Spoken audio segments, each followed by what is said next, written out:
Hello, this is Drew, speaking to you on my YouTube channel Drew. Drew's News, just in. A new arms race has been declared, and the nuclear powers of Pakistan and India are facing off against one another. Okay, maybe this is just shock and awe tactics to start my video, but this atomic gangland we live in is serious business. Now, atomic gangland is a phrase I coined to describe the incredibly hostile situation we all find ourselves in, the nuclear arms race. This arms race is a nationalistic standoff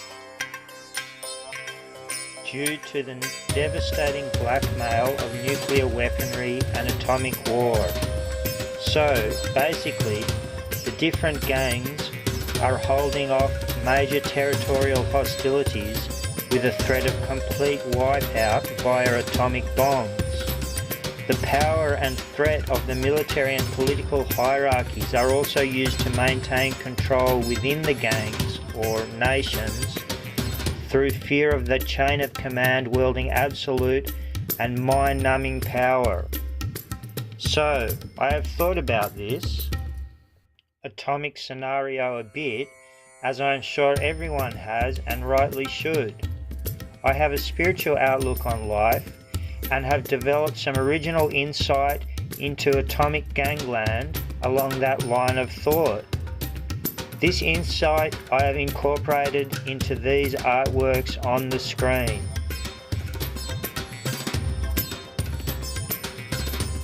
Here is the goddess Shakti, a Hindu goddess, consort of Lord Shiva, the Hindu god of destruction and ecstasy. Shakti has a meaning in Sanskrit of power and strength, the primordial cosmic energy and dynamic force of the universe.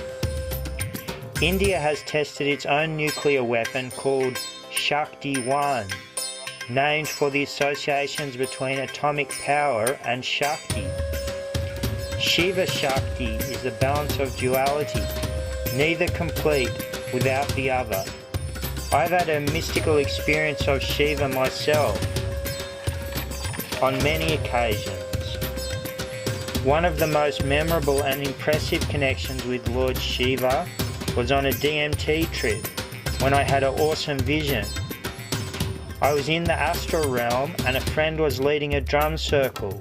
Then he called out something like, "Introducing Lord Shiva." Then a huge wall at the back of the vision began to rise slowly up from the ground. As the gap grew, light poured forth. Then I could perceive the giant feet of the god Shiva.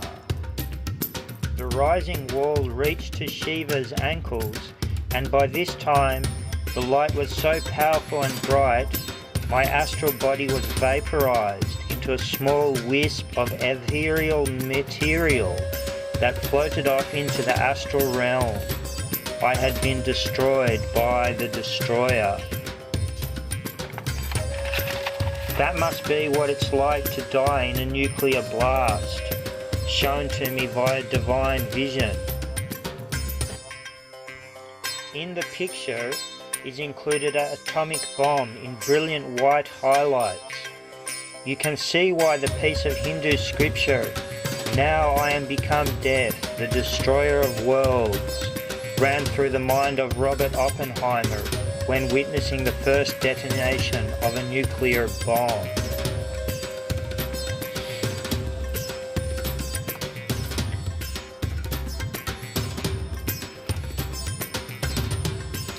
Hindu cosmology is not the only mystical spiritual tradition I associate with the atomic gangland phenomenon.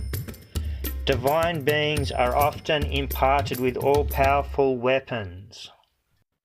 The thunderbolt of Zeus, the warhammer of Thor, the plagues and vengeance of the God of the Hebrews. One such affiliation I hold due to strong synchronicities is with the main god of the ancient Egyptian mysteries, Horus. Horus is associated in mythology and the occult with the power known as the all-conquering eye of the sun god. The eye of Horus is an ancient famous symbol, probably the most famous. The eye of the sun god, the eye of Horus, is said to vanquish all evil with its rising. The occultist and prophet Aleister Crowley, of whom I am a fan, prophesied this age we inhabit as the Aeon of Horus, the crowned and conquering child, the age of fire and force. Nothing is a more apt symbol of fire and force than the atomic bomb. As fate would have it, the only two bombs to be used in wartime so far has been named Little Boy, strongly reminiscent of Horus the Child, and the Fat Boy bomb of Nagasaki. In this I see the myth of the victorious eye of the sun god, the victorious power of the sun being used to end the evil atrocities of wartime Japan.